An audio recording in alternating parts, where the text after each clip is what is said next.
Bonjour, je suis Claudia Prolongeau et vous écoutez Crime Story, le podcast fait divers du Parisien. Décidément, ce sont les faits divers et leurs conséquences qui ont la vedette aujourd'hui.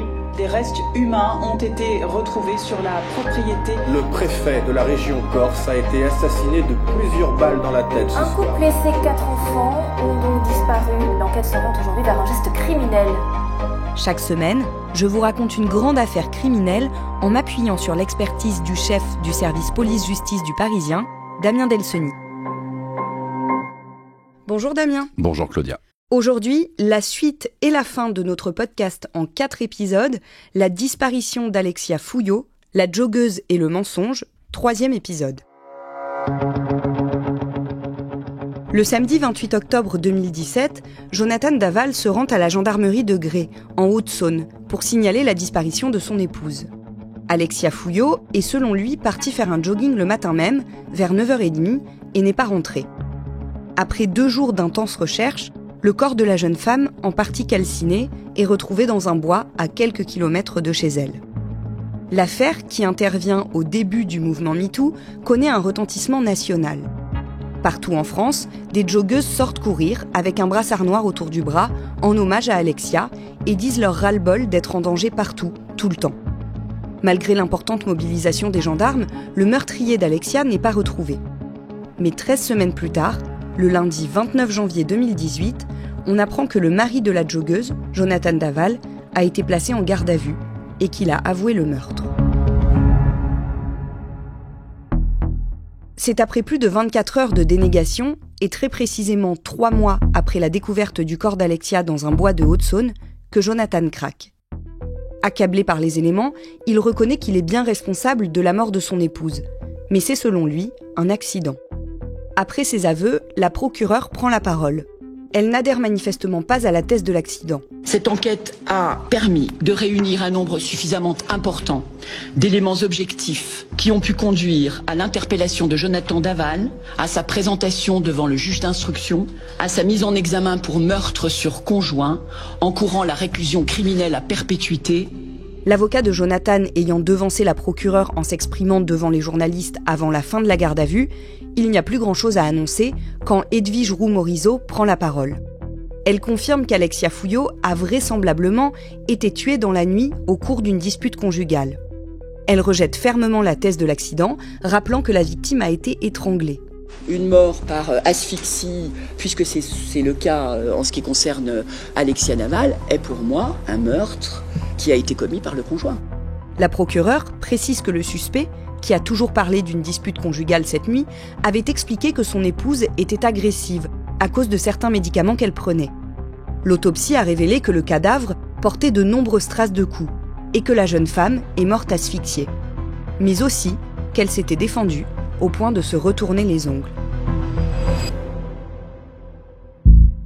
Damien, les avocats de Jonathan Daval racontent autre chose.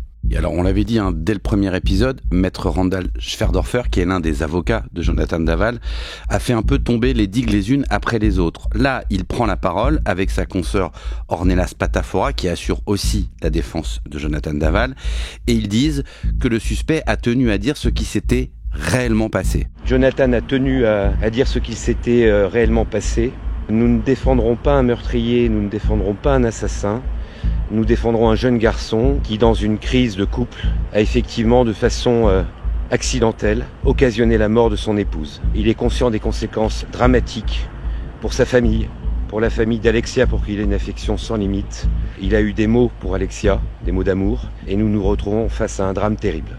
Alors, ces déclarations, elles sont d'abord surprenantes parce qu'elles interviennent quasiment avant la fin même de la garde à vue de Jonathan Daval, et surtout, elles sont à minima extrêmement maladroites. Comment est-ce que les proches d'Alexia réagissent à ces déclarations, justement ? Ils sont un peu soufflés. Ils viennent quand même d'apprendre que l'homme en qui ils avaient confiance, qu'ils qualifiaient de gendre idéal, qu'ils disaient même aimer comme leur propre fils, a avoué avoir tué leur fille et surtout a joué la comédie pendant 3 mois en venant chez eux, pas seulement en visite, il s'était carrément installé chez eux depuis quelques semaines, et là il découvre un homme qui finalement, pour se défendre, se met à critiquer leur fille, et même à dire des horreurs, on pourrait dire sur elle, qui serait une personne violente, qui l'aurait rabaissée pendant des années, alors que à ce stade, la seule et unique victime de ce dossier, ça reste quand même Alexia. Et quelles sont les réactions dans l'opinion publique ?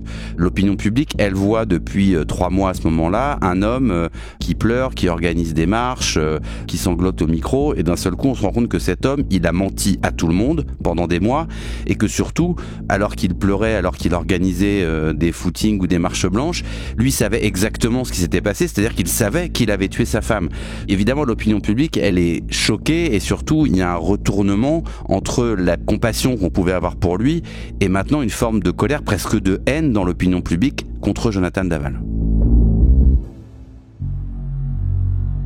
Le lendemain, le jeudi 1er février, la chaîne d'information en continu BFM TV révèle que les enquêteurs disposent de plusieurs SMS envoyés par Alexia à son mari dans les semaines précédant le meurtre et dans lesquels elle lui reproche le fait de ne pas avoir d'enfant. Les échanges sont acides, mais plusieurs proches du couple assurent ne pas avoir eu connaissance de ces difficultés conjugales. Le scénario de la mort de la jeune femme se précise également. Le soir du vendredi 27 octobre, Alexia et Jonathan vont dîner chez les parents de la jeune banquière, à Gré. Une soirée raclette organisée pour profiter de la présence de la sœur d'Alexia, Stéphanie, qui vit en région parisienne, mais est venue pour les vacances.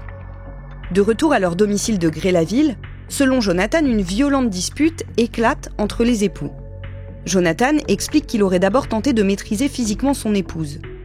Il assure avoir ensuite perdu le contrôle et étranglé sa compagne. Il se serait alors retrouvé désemparé face au corps de sa femme qu'il venait de tuer. Toujours selon ses déclarations, Alexia avait enfilé un short et un sweatshirt en rentrant du dîner. Il ne l'aurait donc pas habillée en joggeuse de son propre chef.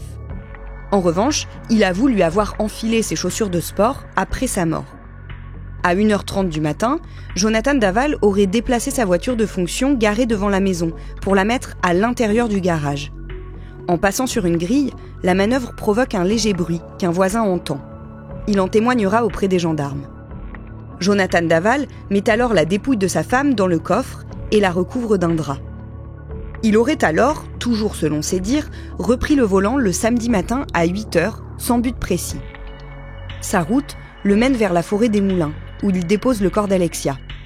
En revanche, l'informaticien conteste avoir procédé à la crémation du corps, ce qui ne surprend pas Maître Florent, l'avocat des parents d'Alexia. On ne peut pas lui reprocher à ce stade, dit-il, de ne pas reconnaître la carbonisation si c'est lui, parce que c'est trop. Une fois le corps d'Alexia déposé dans un sous-bois, Jonathan Daval commence à mettre en place un scénario totalement factice. Il envoie d'abord un SMS à la sœur d'Alexia, Stéphanie, depuis le téléphone de son épouse. Dans ce message, Alexia dit à Stéphanie qu'elle part faire un jogging et qu'elle va peut-être lui rendre visite en rentrant. Damien, force est de constater que Jonathan n'a pas beaucoup de difficultés à se glisser dans son nouveau rôle. C'est vrai que pour quelqu'un qui assure avoir perdu pied, il a de la ressource et surtout, il arrive à donner le change, comme on dit. Il va aller le matin même rendre visite à sa mère pour prendre un café. Il va lui expliquer d'ailleurs qu'il est préoccupé parce qu'il n'a plus de nouvelles d'Alexia depuis quelques heures et qu'il la voit pas revenir de son footing. Il va aussi envoyer des SMS sur le téléphone d'Alexia en jouant l'époux inquiet en quelque sorte. Et puis ensuite, il va même aller sur son lieu de travail, on l'a déjà dit, pour réparer une imprimante. C'est d'ailleurs son métier, il fait de la maintenance informatique.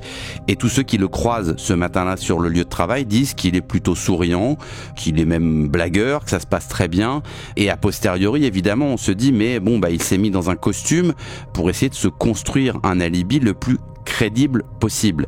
Et ça, c'est vraiment terrible pour les parents d'Alexia qui témoigneront plus tard. Ils témoigneront de cette fameuse soirée raclette et surtout de comment elle s'est terminée. Dans la soirée du jeudi 1er février, la procureure Edwige Roux-Morizot prend la parole avec une rare solennité.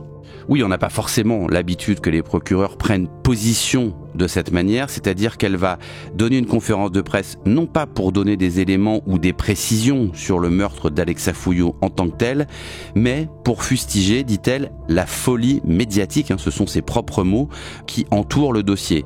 Alors elle dit qu'elle n'est pas là pour donner des leçons de déontologie ni de morale, mais elle précise qu'il faut que la justice reprenne la place qui est la sienne, et elle dénonce des violations répétées et inadmissibles du secret de l'instruction. Une jeune femme morte il y a si peu de temps, dans des conditions terribles, et dont la mémoire est chaque jour salie un peu plus.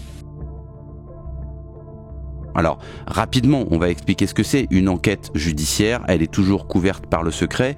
Qui plus est, lorsqu'un juge d'instruction est nommé, le secret de l'instruction s'applique normalement sur tous les actes d'enquête qui vont être réalisés. Alors évidemment, ce secret de l'instruction, c'est un texte, c'est une règle.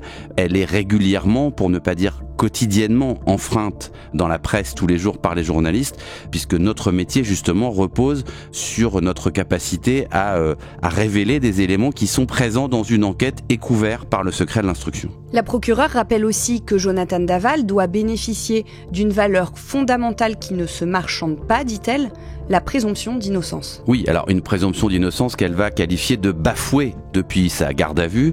Elle déplore que l'on évalue déjà son profil psychologique, que l'on parle presque déjà de son futur procès. Elle indique que d'autres investigations doivent encore être effectuées, qu'il faut donc laisser les gendarmes sereinement faire la lumière sur ce meurtre. La représentante du parquet a réservé ses derniers mots de cette courte allocution en forme de sermon, empreint d'une certaine gravité. C'est destiné à Alexia et à sa famille. Une jeune femme morte il y a si peu de temps, dans des conditions terribles, et dont la mémoire est chaque jour salie un peu plus. Est-ce que cette mise au point de la procureure change quelque chose ? Sans doute pas grand-chose. L'attention médiatique, elle redescend de toute façon d'elle-même, puisque dans une enquête comme celle-là, il y a des séquences plus ou moins importantes qui vont nous attirer plus ou moins. Et effectivement, là, l'attention, elle va redescendre. Nous, par exemple, aux Parisiens, on fera plus d'articles sur l'affaire Daval pendant environ 6 mois, jusqu'au mois de juillet, à l'occasion d'un improbable rebondissement. Le mercredi 4 juillet au matin, Isabelle et Jean-Pierre Fouillot, les parents d'Alexia, ainsi que Stéphanie et Grégory, sa grande sœur et son compagnon, sont convoqués par le magistrat instructeur. Ils souhaitent leur faire part des nouvelles déclarations de Jonathan Daval. Sorti le mercredi 27 juin de sa cellule pour être entendu à sa demande, l'informaticien de 34 ans revient sur ses aveux. Non, il n'a pas tué Alexia dans un accès de colère, après une énième dispute, sur fond de reproches sur sa virilité. Le suspect a désormais une toute autre version des faits. C'est en fait, selon lui, Grégory Gay, le compagnon de la sœur d'Alexia, qui serait l'auteur du meurtre. Et sa belle famille sait tout des détails de cette nuit-là. Les faits seraient survenus lors de la soirée raclette au domicile des parents de la victime. Jonathan évoque une réunion familiale qui se crispe après, ce sont ses mots, une nouvelle crise d'hystérie d'Alexia, dont elle était selon lui coutumière depuis qu'elle prenait un traitement contre l'infertilité. Il décrit son épouse hurlant et incontrôlable, ce sont encore ses mots. En s'isolant dans la salle de bain avec elle pour la calmer, Alexia l'aurait ainsi griffée et mordue, ce qui explique les traces retrouvées sur les bras de Jonathan juste après la mort de sa femme. Le mari explique ensuite qu'extrêmement en colère, Alexia s'en serait prise à sa sœur Stéphanie et aurait bousculé son neveu sur son passage. Toujours selon la nouvelle version de Jonathan, c'est à ce moment que Grégory Gay serait intervenu. Isabelle et Jean-Pierre Fouillot s'étant alors isolés avec leur petit-fils dans la cuisine en attendant.